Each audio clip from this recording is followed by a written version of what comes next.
Então, pessoal, boa tarde. Aqui é o professor Givago. Eu vou ser o professor de vocês durante a disciplina de Teoria da Literatura. Hoje nós faremos uma aulazinha de revisão, trabalhando o material de vocês para que na prova, não é? Na avaliação, vocês consigam obter o resultado desejado. Então, antes de mais nada, boa tarde, bom dia, boa noite. Não sei a hora que vocês vão estar assistindo esse vídeo. Mas então vamos dar início aqui às nossas aulas. Certo? Então a primeira coisa é identificarmos o objeto de nossos estudos, não é mesmo? Se vamos tratar de teoria da literatura, então nós temos que entender o que é literatura, o que podemos entender como literatura e o que não é uma matéria que devemos nos debruçar, que não é literário. Então é a diferença básica entre literário e não literário, tudo bem? Então eu coloquei aqui para vocês dois exemplos de texto, olha só. O mesmo título, né? Pneumotórax. Não sei se vocês sabem do que se trata, mas esses dois textos aqui falam da mesma coisa. Né? Pelo menos pelo título a gente pressupõe que tratam da mesma coisa. Porém, se nós lermos os dois textos, nós iremos identificar algumas características próprias de cada um, que fazem com que sejam diferentes um do outro. Certo? Por exemplo, no primeiro texto aqui, pneumotórax, trata pneumotórax do grego pneumo, ar, tórax, peitoral. É uma emergência médica causada pela presença de ar entre as membranas que envolvem os pulmões, cavidade pleural, e gera um pulmão colapsado, atelectasia, disfunção nos alvéolos causados pelo extravasamento de líquido na pleura. Pode afetar um ou ambos os pulmões e causar dificuldade para respirar, dispneia, né? Então você nota aqui, primeiramente, que dá para identificar que esse primeiro texto aqui é um texto completamente informativo, não é isso? Ele vai descrever o que se refere a esse pneumotórax, falando que é uma emergência médica, não é? Um problema de saúde nos pulmões, etc. Que as causas, não é isso? O que causa, na verdade, os efeitos que esse pneumotórax provoca nos pulmões, no corpo do paciente, né, do enfermo, e ainda mostra outras características dessa doença. E já nesse outro texto aqui, vamos ver, pneumotórax, febre, hemoptise, dispneia e suores noturnos. A vida inteira que podia ter sido que não foi. Tosse, tosse, tosse. Mandou chamar o médico. Diga 33, 33, 33, 33. Respire. Aí nós temos a reticência. Né? O senhor tem uma escavação no pulmão esquerdo e o pulmão direito infiltrado. Então, doutor, não é possível tentar um pneumotórax? Não. A única coisa a fazer é tocar um tango argentino. Certo? O que é que dá para notar de diferença entre um e outro? Primeiro, pela estrutura. Olhando de forma superficial, nós encontramos aqui parágrafos bem definidos, com espaço, né, o recuo aqui logo no início, dois parágrafos. Já nesse texto, nós não temos parágrafos, pelo menos não temos linhas completas. Né? Você nota aqui que aqui nós temos um trecho pequeno de escrito, como se fossem versos realmente. Não é? Nós temos inclusive travessões marcando diálogos entre o paciente e o médico. Nós temos um uso criativo da sinalização, esses vários pontinhos aqui, podemos dizer que são várias reticências, que mais ou menos dá uma ideia de pausa mais prolongada, né? Logo depois do respire, que o médico fala para ele respirar. Então nós podemos identificar aqui essa pausa maior. Já um uso criativo da sinalização que não encontramos nesse texto. E outros diálogos e um final, de certa forma, irônico. Né? O outro perguntando, o paciente que se encontra adoentado, o médico fala o problema que ele tem, ele coloca. Então, doutor, não é possível tentar um pneumotórax? O doutor, não. A única coisa a fazer é tocar um tango argentino, mostrando já uma certa visão pessimista sobre o futuro do paciente. Então, o que é que nós podemos identificar de diferente entre esse texto e entre esse outro texto? Além do título, aparentemente esse texto só tem de igual com o outro tratar desse método. Em algum momento é citado a questão do pneumotórax. Porém, nitidamente, aqui é um texto científico, um texto que apresenta esse procedimento médico e as consequências ou a razão de se usar o procedimento, totalmente informal ou totalmente formal, quer dizer, não é? Impessoal, porque é escrito na terceira pessoa, nós não temos o posicionamento de quem escreveu esse texto, de certa forma apresentado aqui, enquanto nesse outro nós temos nitidamente um texto criativo, um texto que se utiliza das palavras de uma forma pouco usual, né? Que tem outros significados, que tem uma função não informativa, pois não explica do que trata o tal de pneumotórax, mas sim apresenta uma situação, né?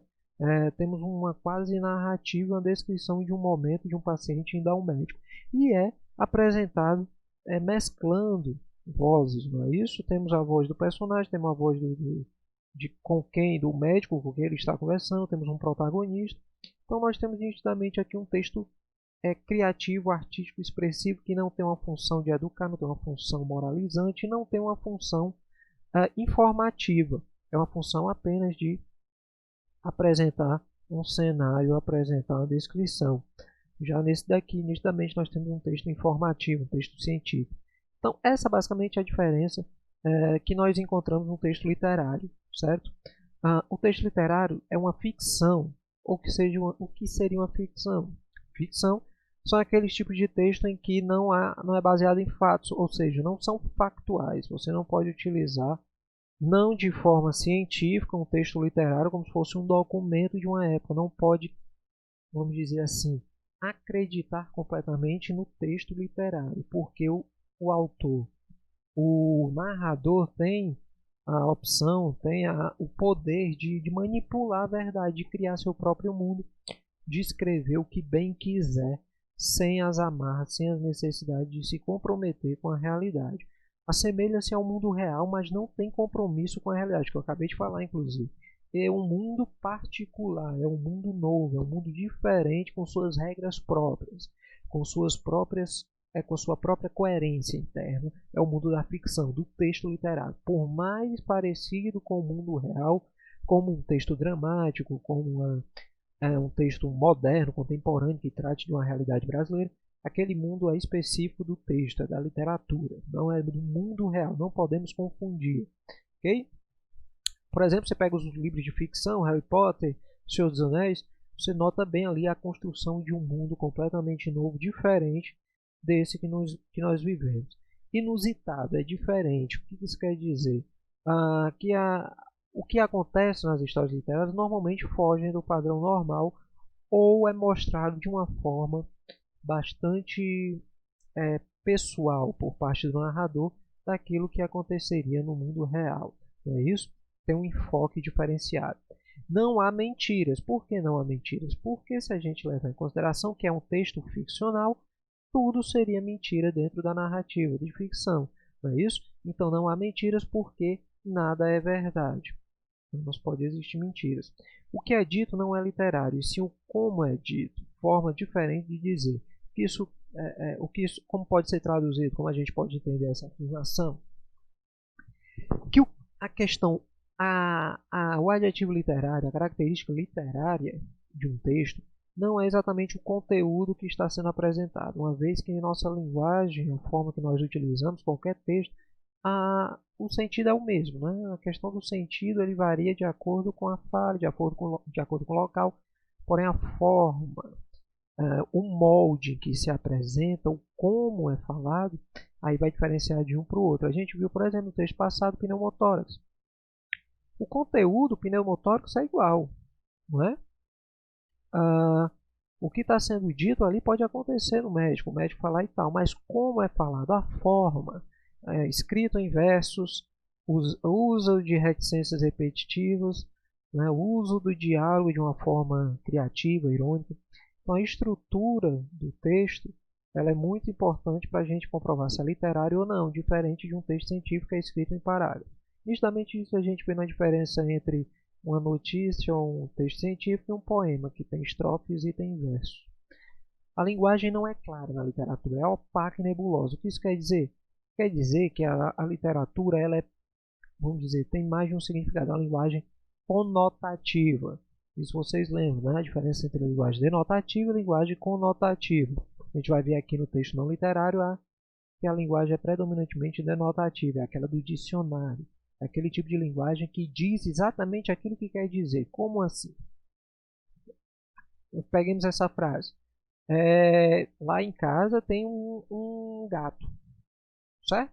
No sentido denotativo, por exemplo, se vocês lessem essa frase dentro de um texto científico, de um texto, um artigo de opinião, um texto dissertativo, que é não literário, vocês entenderiam que o gato seria um felino, um animal, do jeito que está lá no dicionário, ou seja, o gato seria no sentido denotativo. Mas se for num romance, num conto, numa novela literária, esse gato pode ter mais de um significado. Pode não necessariamente ser o felino, o gato em si, o animal. Pode ser o gato de energia, né, o gato de água. Pode ser também um gato, um jovem bonito, um garoto bonito, não é isso? Então você tem inúmeros significados, é o sentido conotativo. Então, o que isso quer dizer? Que a linguagem não é clara. Ela não diz exatamente aquilo que quer dizer. Pode não dizer exatamente aquilo que está escrito.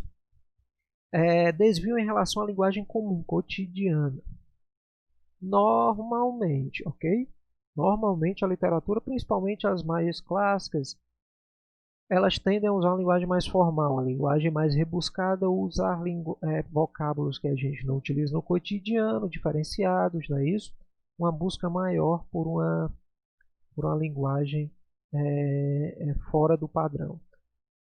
Mas a literatura contemporânea atualmente já está usando mais a linguagem cotidiana, desde a modernidade, na verdade desde o modernismo, podemos dizer isso, que está se mesclando mais essa linguagem mais erudita, uma linguagem mais formal com a informal. E uma linguagem plurissignificativa, tem a ver com aquilo que eu falei já, né, com a conotação. Está dito aqui que a linguagem não clara tem esse significado de plurissignificativo, pluri, muitos, significativos e significados. Então a linguagem tem muitos significados, diferente do texto não literário. Sabe? Os fatos e seres que existem independentemente do texto, ou seja, não é criado um mundo novo no texto não literário. Se você vai escrever uma dissertação acerca da gravidez na adolescência, por exemplo, embora você pode tratar no seu texto sobre a gravidez na adolescência de um fato apenas que está fora dele. Né? Você vai usar uma linguagem referencial, ou seja, é objetivo, você fala de um objeto. Se não existisse o seu texto, gravidez na adolescência seria um problema social da mesma forma. Diferente da ficção, que vai contar uma história de alguém, por exemplo, de uma jovem grávida na adolescência, e se não existe essa história na ficção, essa história não é factual, ou seja, ela não existe no mundo real. Já no texto não literário, que é tratado nele, é algo factual, que existe no mundo real, mesmo se o texto não for publicado. Linguagem denotativa, única, clara e objetiva, que se contrapõe a essa linguagem opaca, né, do texto literário. Monossignificativa, normalmente, isso não é regra, mas monossignificativa, que se opõe a esse plurissignificatismo. Nossa, plurissignificatismo não existe. Plurissignificativismo, vamos dizer assim, do texto literário, certo? Então, ao invés de ter vários significados, tem normalmente um fixo, um significado fixo. E tem uma função utilitária de informar, convencer, explicar, responder, ordenar ou instruir. Okay? E já a literatura não tem uma função, ela é inútil, no sentido figurado. Inútil porque você não vai usar, não tem essa pretensão moralizante, não tem pretensão de ensinar, de moralizar. A literatura não tem esses objetivos. Você pode retirar do texto literário significados diferentes, porém, ele não tem essa função no seu início. O escritor não deve escrever com esse objetivo, ok? Então, diferenciamos o que seria um texto literário e não literário, a gente já tem um objeto da teoria literária. O que é que a teoria literária vai estudar? É exatamente esse, primeiro de tudo, talvez seja o estudo primordial, mais importante da teoria, que é entender especificamente o que seria literatura. Nós vimos características normalmente encontradas em textos literários, mas não necessariamente uma definição para a literatura, que é um termo, que é uma questão, essa definição, que até hoje está se debatendo e não se encontrou uma verdade absoluta, certo? Então vamos aqui a alguns tópicos, alguns pontos interessantes para a gente aprender sobre o conceito, certo?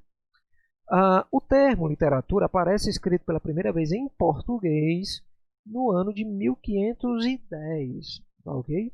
Então nós temos já em 1510. Isso é cerca de 200 anos depois do primeiro texto literário publicado em Portugal, na Cantiga da Ribeirinha. Então quer dizer, você 200 anos depois do primeiro texto literário, a palavra literatura é que vai surgir. Isso quer dizer o quê? Que esse termo literatura não é ligado à sua origem, ao seu texto original. Então, a literatura ela vai mudando o seu conceito de acordo com o tempo. Na Grécia Antiga, por exemplo, literatura não queria dizer a arte de trabalhar com a palavra, as belas letras e etc. Então, temos que ter isso em mente, certo? Literatura é um termo que surgiu depois de já existir textos literários. O termo deriva do latim literatura, a partir de litera, que é letra, certo? Aparentemente, portanto, o conceito de literatura parece estar implicitamente ligado à palavra escrita ou impressa, à arte de escrever, à erudição, no seu início principalmente. Então, hoje isso já é uma concepção moderna de literatura. É a palavra escrita, trabalhar com a palavra, de certa forma. Porque seu início, originalmente, a literatura equivalia à gramática, certo? A literatura era o trabalho de ensinar a ler e a escrever. Então, literato era o professor de gramática, era o professor de escrita, normalmente também de retórica, certo? Que era a arte de bem falar, a arte de trabalhar com as palavras, de convencer. Então nós temos aqui, modernamente, principalmente no século XVIII, é que a concepção de literatura vai se aproximar do que a gente conhece hoje como literatura. Olha só, a palavra literatura, só em época relativamente recente, desde os meados do século XVIII, o iluminismo tem o significado que hoje lhe damos. Até aí a palavra existia mais como um sentido diferente, designava de modo geral o que estava escrito e o seu conteúdo, o conhecimento. Okay? Então, normalmente, literatura antes, como visto aqui, era o que era escrito, era publicado pela imprensa, tratava do eruditismo, tratava da retórica. Então, só a partir do iluminismo, com Voltaire, um dos filósofos, Voltaire, principalmente Voltaire e Diderot, trabalharam com a ideia de literatura apartada como disciplina apartada da ideia de escrita apenas, certo? Deu um valor diferenciado, deu à literatura uma ideia de técnica de escrita, uma técnica, uma bela arte, podemos dizer assim, certo? Então, e no século XX, o termo literatura hoje é empregado, século XX e XXI, o termo literatura é empregado em vários sentidos, além do sentido de obra, de ficção, em que a palavra tem fins estéticos, como texto teórico bem trabalhado, mas sem maiores consequências, conjunto de obras literárias de uma região, também a gente pode assumir isso como literatura, de uma época ou mesmo de um autor de um assunto determinado. Como assim? A bibliografia de uma determinada área de conhecimento. Provavelmente vocês já escutaram por aí. Não existe nada na literatura médica que comprove que tal vacina é eficiente ou não. Né? Provavelmente vocês já viram isso. Não existe nenhuma na literatura da economia algo que relativo a esse imposto que está sendo mostrado aqui e tal. Então a literatura pode servir também para isso, normalmente de forma genérica. Livros que tratam teoricamente ou que fazem análise de crítica de texto literário. Certo? Então, a partir do século XX, a literatura ganhou uma gama de significados, mas sendo a principal a disciplina, né? A arte de se trabalhar criativamente com as letras. Ok? Agora nós vamos fazer um pequeno apanhado sobre a história do desenvolvimento da arte literária no decorrer dos anos, dos séculos, né? Desde sua origem até a pós-modernidade, né? Que a gente chama de pós-moderno, e também pode ser considerado como literatura contemporânea. Há cerca de 5.000 anos, a escrita era usada apenas para registros oficiais. Okay? Então, as narrativas, lendas, contos e tradições passavam de gerações em gerações através de contadores de histórias, em prática chamada literatura oral. O que isso quer dizer? A escrita, isso é muito interessante. Antigamente, 5.000 anos atrás, na origem dos textos publicados, na verdade, dos textos escritos, a escrita não era nada mais, nada menos do que um instrumento de trabalho, podemos dizer assim. Então, a escrita não tinha esse valor artístico que nós encontramos hoje. A escrita era mais usada como trabalho, para documento e tal. E quem dominava a escrita eram pouquíssimas pessoas. Então, quer dizer, menos do que essas pessoas que sabiam escrever, aquelas que sabiam ler, não é? Então, por que eu digo isso? Que menos que sabiam escrever que sabiam ler? Eu estou ficando doido? Não, porque existiam os copistas que não necessariamente eles precisavam saber ler, eles apenas imitavam o que viam, como se desenhasse algumas letras ou formas de letras, que nem sempre eram, na verdade, raramente não era ainda o latim como nós conhecemos hoje, então tinha diversos tipos de escritas. Mas enfim, então a leitura era algo muito raro e a escrita não tinha esse valor artístico que temos hoje, era algo um instrumento de trabalho. Então os contos, as histórias eram passadas por anciões, normalmente por aqueles grupos sociais, tribos, que transmitiam as histórias, normalmente lendas, né, ou histórias religiosas, para a sua comunidade através da fala, das contações de história, da experiência. Ok? Então nós temos duas características principais. Na origem da literatura, se a gente chama a literatura oral realmente como considerar como uma literatura no sentido moderno, não eram textos sem função, sem finalidade, como a gente viu que hoje a literatura é consagrada, ela tinha uma função religiosa, função de passar inclusive tradições, não é isso? E também não eram escritas, eram faladas. E a escrita não tinha um valor que tem hoje. Após a valorização da escrita, olha só, obras literárias da antiguidade surgiam como epopeias ou poemas épicos. Elas eram longas narrativas sobre a vida e as aventuras de heróis. A gente vai falar um pouco mais das epopeias quando formos tratarmos de gêneros literários, mais na frente um pouquinho. Certo? Por exemplo, a epopeia de Gilgamesh foi escrita há cerca de 3.500 anos na Mesopotâmia, no Oriente Médio. O Mahabharata, da Índia, bem como a Ilíada e a Odisseia na Grécia, que são também poemas épicos que chegaram até nossos dias. Talvez a gente conheça melhor a Ilíada e a Odisseia, mesmo não tendo lido, nós provavelmente já escutamos, não é? Falar de Odisseia e a Ilíada, de Homero. Homero, por exemplo, foi um autor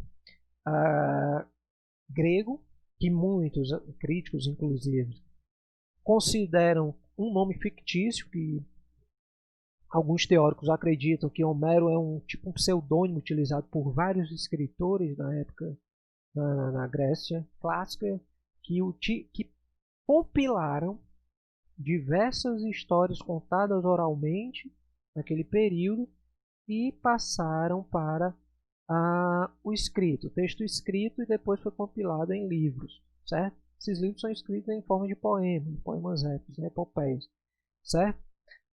Assim como a epopeia de Gilgamesh também, da Mesopotâmia, certo? Que ninguém sabe se por quem foi escrito, normalmente por algum copista, porque naquela época, como eu falei para vocês, não importava muito essa ideia de autor. O texto era só um instrumento, então o autor não existia assim como a gente concebe hoje. Era escrito por alguém que não tinha importância alguma.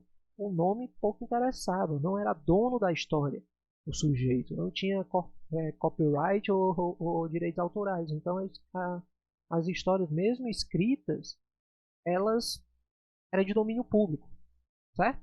Então Homero foi um dos principais e disse que, na verdade, a base da literatura ocidental veio da Ilíada e a Odisseia da Grécia Antiga. Ilíada, vocês sabem, trata da Guerra de Troia, não é? E a Odisseia é o retorno de Odisseu ou Ulisses desde a Guerra de Troia, quando ele tem a ideia de criar o cavalo, o famoso cavalo de Troia, até a sua volta a Ítaca, a terra natal, 10 anos para voltar, certo? Porque ele cultivou o ciúme do deus Netuno, né, ou Poseidon, e ele atrapalhou muito a vida dele, a volta dele para sua terra, né, para sua casa. Enfim, mais para frente, os contadores de história também, mas só que do Oriente Médio e de outras partes da Ásia, transmitiram durante gerações os contos conhecidos como as Mil e Uma Noites. No século 9 e 10, essas histórias foram registradas por escrito finalmente, só no século 9 e 10, certo? Depois que surgiram as bibliotecas, que normalmente reis e faquires, né, nobres, que resolveram registrar o conhecimento humano em livros, que como eu falei, não era algo muito valorizado naquele período, nesse período antigo. Então, mais um caso foi As Mil e Uma Noites, que vocês talvez devam conhecer, pelo menos o nome, né, dessas histórias foram compiladas também sobre o Oriente Médio. Então, são várias histórias, como se fosse uma novela mesmo, colocaram dentro desse livro. Nós temos também, no século XI, o escritor japonês Murasaki Shikibu escreveu a história de Genji, sobre um príncipe japonês. Muito consideram essa narrativa o mais antigo romance do mundo. Romance aqui como gênero de estrutural de texto, certo? Não romance no sentido de relação romântica, mas romance na forma do gênero textual, que nós vamos ver mais na frente, certo? Como é chinês, ou japonês no caso, oriental, não teve muita valorização no Ocidente até depois de um certo tempo. Mas no século XI isso daqui seria o primeiro romance. Por quê? Porque não foi baseado em literatura oral, por exemplo. Né? Foi escrito na estrutura já predestinada para a escrita, para a língua escrita. Então pode-se considerar um texto literário propriamente dito nesse ponto. Ok?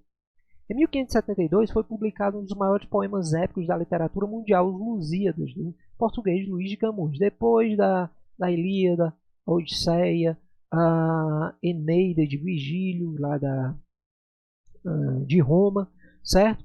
Em 1572, o Luís Vaz de Camões, no auge do renascentismo português, publicou Os Lusíadas, sendo inspirado por essas epopeias antigas, clássicas, não é isso? Tanto que vocês, provavelmente, nas escolas literárias viram que os Lusíadas têm mesclas de deuses gregos, deuses romanos, não é isso? Contado, falando a história do povo português, como se fossem povos predestinados e tal. Inspirado nos clássicos. Tem a epopeia principal da literatura portuguesa. Don Quixote de la Mancha, 1605 1615, ninguém sabe a data de publicação real, do espanhol Miguel Cervantes, é considerado o primeiro romance moderno. De novo, né? A gente pode dizer, olha só, que aqui a novela de Genji, considerado o primeiro romance antigo do mundo, e o Don Quixote, o primeiro romance moderno. Há controvérsias, existem críticos, teóricos e historiadores literários que não concordam com essas distinções. A gente vai ver mais na frente um outro livro que também foi considerado o primeiro romance moderno, que é vou lembrar agora para vocês, o primeiro que foi o Robinson Crusoe, exatamente, primeiro romance moderno. Mas é muito questionável. Don Quixote com certeza foi o principal romance, a principal novela da época, certo? Até hoje considerado um clássico, né, que todo mundo conhece, daí com certeza todo mundo já ouviu falar. No século XX, a forma tradicional de escrever romance começou a mudar. O irlandês James Joyce, por exemplo, usa uma técnica chamada fluxo de consciência. Então a gente já está chegando na pós-modernidade, na modernidade, pós-modernidade. Século XX, com as vanguardas europeias, mudaram não só as pinturas, não só deu início a uma arte moderna, uma arte plástica moderna, mas também literatura moderna. Você pode perceber no James Joyce como um dos principais ícones desse tipo de literatura. Por exemplo, eu não coloquei aqui porque não tinha espaço, mas ele tem 2 livros que são assim marcantes, são um ponto fora da curva dessa literatura do século XX, que é Ulisses, como está mostrado aqui. Você vê uma referência inclusive à Odisseia, não é? Ulisses, o personagem principal, só que é um livro que narra a história de um sujeito, o Bloom, né? Em um dia da sua vida apenas, em um dia. Só que é um livro com mais de 600 páginas, onde você tem neologismos, palavras criadas e estruturas de forma invertidas, capítulos longos com períodos que não terminam durante 10 páginas. Você tem um experimentalismo enorme. O fluxo de consciência, o que seria? A escrita sem pausas. O que vem na sua cabeça você vai colocando. São esses períodos longos que você não tem um ponto final durante páginas e páginas. É um livro complexo, muito difícil de se ler, de chegar ao fim. Mas mais difícil do que ele, nós temos o outro livro do James Joyce, que é o Finnegan's Wake, que ali você tem 1 hora na vida do sujeito e personagem em mais de 700 páginas. Então é um experimentalismo, é uma nova forma de romance, não é para todos, de certa forma até é elitizado, né? E a partir daí você tem inúmeros experimentalismos, inúmeras formas de escrever romance. A poesia também passou por transformações no século XIX e XX. Tradicionalmente, os poemas seguiam regras rígidas quanto ao ritmo, a rima e a métrica. No século XIX, os poetas começaram a escrever em um estilo conhecido como verso livre, sem muitas regras fixas. Isso permitiu que a poesia ficasse mais próxima da linguagem falada, por exemplo. Então, assim como os romances, assim como os outros textos literários, né, o poema ele ganhou uma liberdade maior também no século XIX e XX, principalmente por obra desse cidadão aqui, o Baudelaire, certo? Foi das obras marcantes da modernidade, do poema moderno. Ele, o Mallarmé, também foi outro. O que seriam os versos livres? É aqueles que não respeitam as estruturas clássicas, como o soneto, que são 2 quartetos, 2 tercetos, como aquele poema que nós vimos no início do Manuel Bandeira, o Pneumotórax.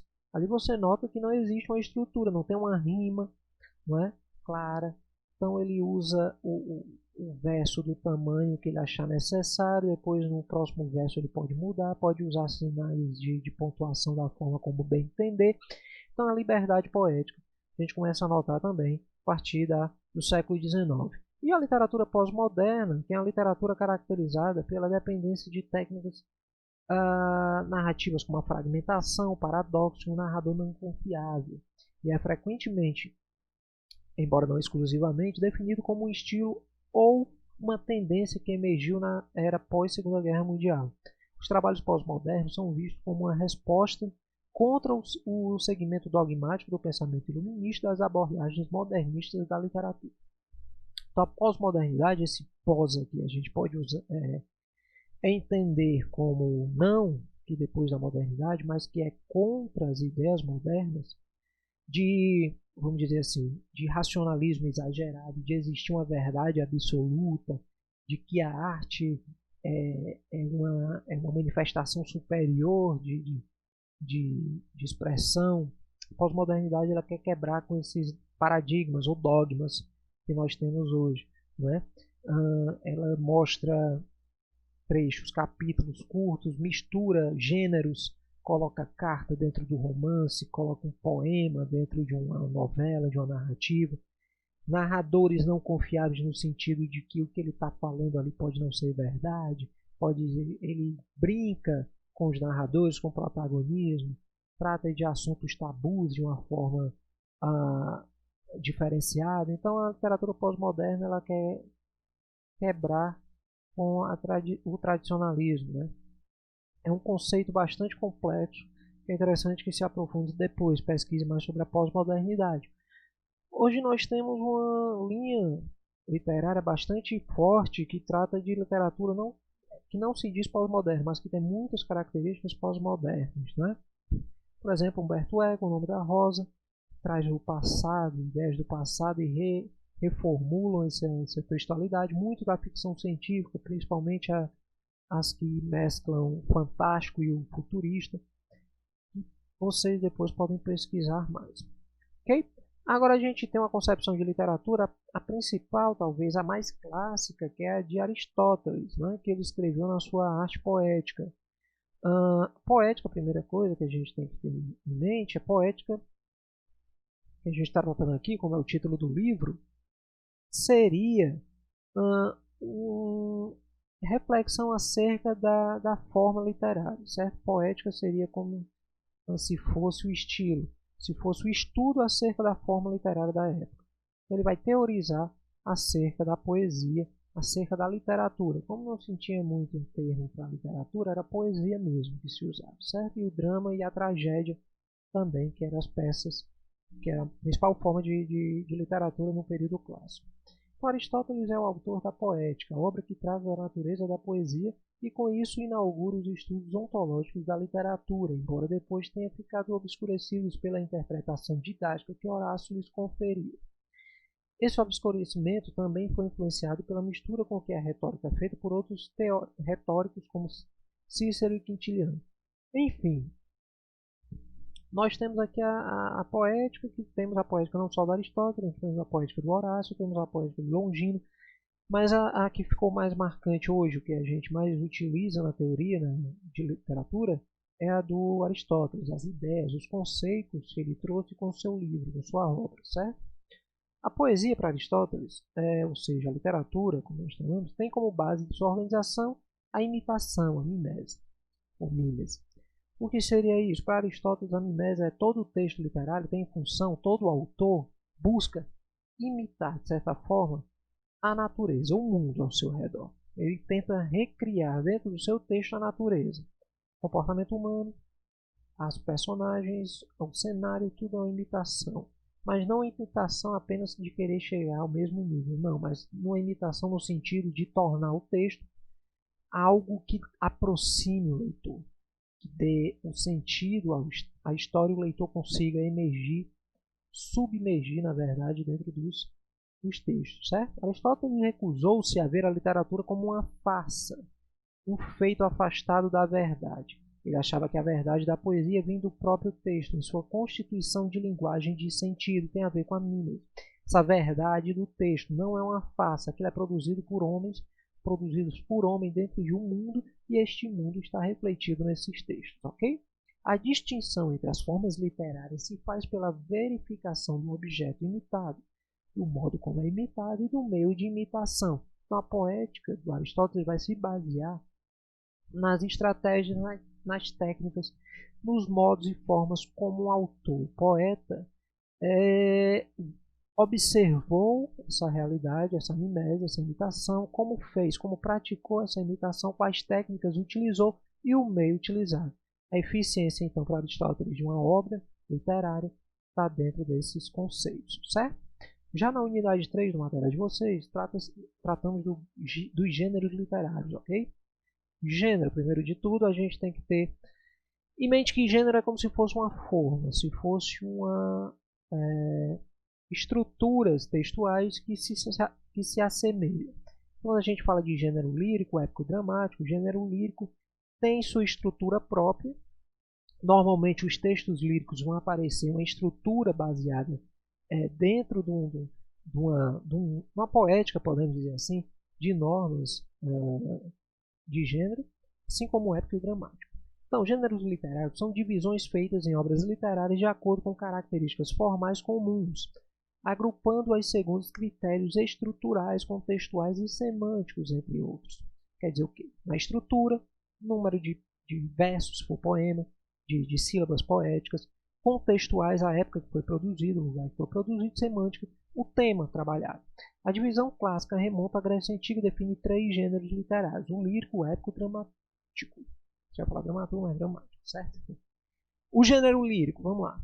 Lírico, primeiro você vai lembrar, lírico vem de lira, daquele instrumento musical, esse daqui, ó, que estou apontando para vocês, não é? Que era tocado pelos poetas da época para entonar as suas produções, certo? Então, normalmente a poética, o poema lírico, quando era declamado na época, vinha ao som da lira. Por isso que ficou conhecido como poema lírico. É mais musical, mais musicalizado, aí já podemos tirar algumas características, inclusive. No início da sua existência, a poesia era composta para ser declamada ao som da lira, o que legitimou o nome dessa produção textual, contrapondo-se ao gênero dramático e ao épico. Na maioria das vezes, as obras líricas não têm o objetivo de representar um mundo exterior, mas de criar e dar vazão ao mundo interior e subjetivo do eu. Então, o poema lírico ele é mais conhecido por ser um poema voltado mais para o eu lírico, ou seja, que seria um narrador, mal dizendo, da poesia, quem escreveu, mas o eu lírico é o nome do narrador da poesia, certo? Então os poemas líricos tratam mais do eu dele, dos sentimentos dele, das emoções, e pouco relacionado ao exterior. Normalmente é assim, pouco relacionado ao mundo real, com a sociedade, a complexidade do mundo real, apenas a complexidade do mundo interior. De modo geral, não quer dizer que é regra isso daí. Um dos gêneros líricos mais conhecidos é o soneto. que é um poema dotado de uma regularidade métrica, ou seja, constitui-se de 2 quartetos e 2 tercetos, com versos decassílabos ou alexandrinos, 12 sílabas poéticas. Isso daí você vai estudar em escansão. Então, se vocês quiserem entender o que são as sílabas poéticas, é como a separação silábica de um texto em prosa, só que na poesia é separado de forma diferente. Okay? Isso é conteúdo para outra disciplina, outra aula.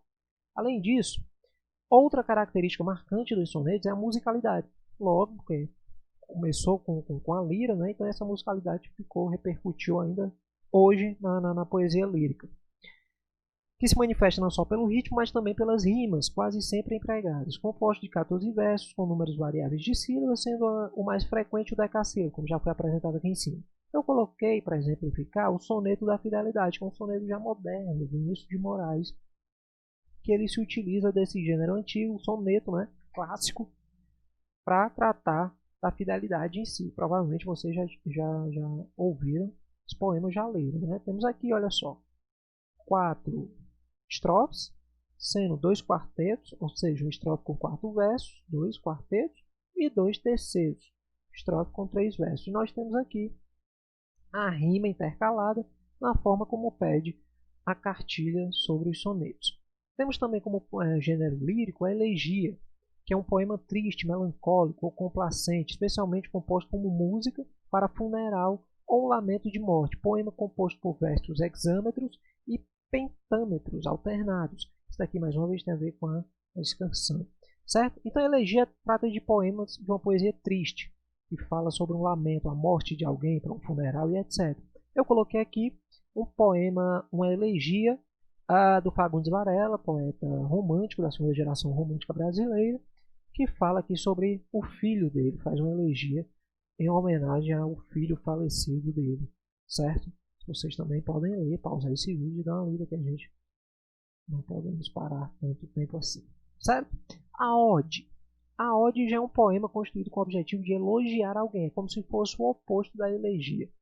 Enquanto a elegia fala de um discurso triste, melancólico, né, pela perda de alguém, ou de um momento triste, a ode é um de louvor, de elogio. Por isso apresenta uma linguagem grandiloquente, exaltatória e entusiasta, composta de estrofes de versos com medidas iguais. Então nós temos aqui uma ode à cebola do Pablo Neruda, que ele faz o que? Um elogio à cebola. Exatamente, ao legume, ao vegetal. Certo? Vocês também podem ler depois. Aí já partindo do gênero lírico, um outro gênero clássico também era o gênero dramático. Quando falar em dramático, você vai lembrar de teatro, certo? É um gênero que foi feito para ser declamado, para ser feito em diálogos, para ser feito dentro de um palco, uma peça teatral. Ok? A palavra drama, sua etimologia significa ação. Por isso, nas espécies de gênero dramático, há o privilégio da ação sobre a narração, o emprego do tempo presente e a estruturação textual feita a partir de diálogos. Na Grécia Antiga, você tinha a separação muito clara entre comédia e tragédia, tanto que aquelas máscaras, o símbolo do teatro são aquelas duas máscaras, não é isso? Uma sorrindo e a outra triste, que era a comédia e a outra a tragédia, certo? Então a gente tem essas máscaras gregas aqui mostrando esses momentos. A comédia, assim como a tragédia, a comédia também apresenta um aspecto educativo, pedagógico e moralizante. Eu inverti, infelizmente, era para eu ter colocado isso aqui em cima e embaixo, mas não faz diferença nenhuma. Eu vou ler primeiro a tragédia então. A tragédia é peça em verso em que figuram personagens ilustres ou heróicos e a ação elevada, nobre, própria para suscitar o terror e a piedade. Termina por um acontecimento funesto. É a mais antiga espécie do gênero dramático e buscou representar de modo catastrófico acontecimentos que causavam no público não só terror, mas também compaixão. Então a tragédia era voltada para mostrar um ensinamento, tinha esse valor instrutivo, certo? Sobre a vida, sempre levando para o lado mais trágico, levando para um lado mais catastrófico. Então a pessoa saía da peça sentindo-se pensativa, né, temerosa. Inclusive você tem tragédias clássicas, como a de Édipo, né, tragédias de Sófocles, vários produziram tragédias clássicas hoje na literatura. Comédia, assim como a tragédia, a comédia também apresenta um aspecto educativo, pedagógico, moralizante, entretanto ele ensina ao público o que ele deve ou não fazer por meio do riso sarcástico. Certo? Então pronto. Nós temos a comédia, que vai mostrar de forma estereotipada os sujeitos, os indivíduos, os personagens, mas mostrando, ao invés de educar por meio do medo, da tragédia, do trágico, da tristeza, pela alegria, pelo cômico. Nós temos agora outros gêneros que foram surgindo no decorrer, a partir também daqueles dois gêneros principais clássicos gregos. O alto, ou os altos, né? Alto é uma espécie dramática muito comum desde a Idade Média, esteve inicialmente vinculado aos interesses religiosos do cristianismo, por isso o que caracteriza um alto é o fato de suas cenas e personagens serem bíblicas. Então, no alto, a característica principal é uma peça que trata de religiosidade. Católico, certo? Temos imagens religiosas, santos que participam da peça, com humanos também, muitas vezes. O humano morre e vai lá ter um encontro com os seres do céu, do inferno, como o Alto da Barca do Inferno do Gil Vicente, um clássico do humanismo em português. Nós também encontramos no período quientista brasileiro, quando chegaram aqui os jesuítas para catequizar os índios, eles usaram muitos autos, muitas peças para tentar catequizar os indígenas. Nós temos um outro alto moderno, muito contemporâneo até, muito conhecido, que é o Alto da Compadecida, do Ariano Suassuna. Se vocês lembrarem bem, no final da história, eles morrem, né? Os personagens principais morrem e vão ter que ser julgados por Jesus, o diabo, aparece Nossa Senhora, ali caracteriza um alto também. A farsa, do francês médio farce, atualmente farce, é um gênero teatral de caráter puramente caricatural. Geralmente possui apenas um ato, enredo curto e poucos atores. Então a farsa é um texto de comédia caricatural, onde você tem aquelas personagens tipificadas, né, de caricaturas, estereotipadas, curtos, como se fosse um conto, um teatro em forma de conto. Nós temos também um exemplo no Brasil, faleceu há pouco tempo, Ariano Suassuna, com Farsa da Boa Preguiça, certo? Já o gênero épico, grego epos, significa palavra, notícia ou discurso. O gênero épico é uma narrativa em prosa ou em versos. No início era verso, certo, na Grécia Antiga. Depois começou a se desenvolver virando em prosa. Que relatam acontecimentos heróicos, revoluções sociais, fundações de cidades, descobertas de continentes. Para tanto, mencionam fatos brilhantes, determinados heróis e realizações grandiosas. Então, nos épicos, você tem situações grandiloquentes, você tem acontecimentos incríveis, normalmente mostrando o heroísmo de determinados personagens, ou o heroísmo de um povo, como é o caso dos Lusíadas, de Camões, assim como também a Ilíada e a Odisseia, né? Você tem a apresentação de grandes heróis gregos, como Ulisses, que já foi falado, Heitor, não é? De Troia. Nós temos também Aquiles, né? E etc. E dentro do gênero épico nós temos a epopeia, que é um extenso poema narrativo heróico que faz referência a temas históricos, mitológicos e lendários. Uma das principais características dessa forma literária que pertence ao gênero épico é a valorização de seus heróis, bem como de seus feitos, que é o que eu falei, a Ilíada, a Odisseia são epopeias, não é isso? Os Lusíadas é uma epopeia. Gilgamesh aqui é uma epopeia, ok? Depois, mais modernamente falando, veio a novela, que surge a partir da epopeia, do gênero épico, certo? Já em prosa aqui. Do italiano novela, notícia, narração de acontecimentos real e imaginário. Em português, é um gênero literário que consiste em uma narrativa de caráter breve, sendo, porém, considerado o gênero mediano entre o conto, de menor extensão, e o romance, de maior extensão. Então a novela fica entre o conto e o romance. Tem uma extensão mediana, mas também a novela é caracterizada por conter episódios. Não é uma história única principal, são episódios, certo? Como se fosse uma novela de televisão, só que dentro de um livro só. Alguns episódios contados dentro de um livro.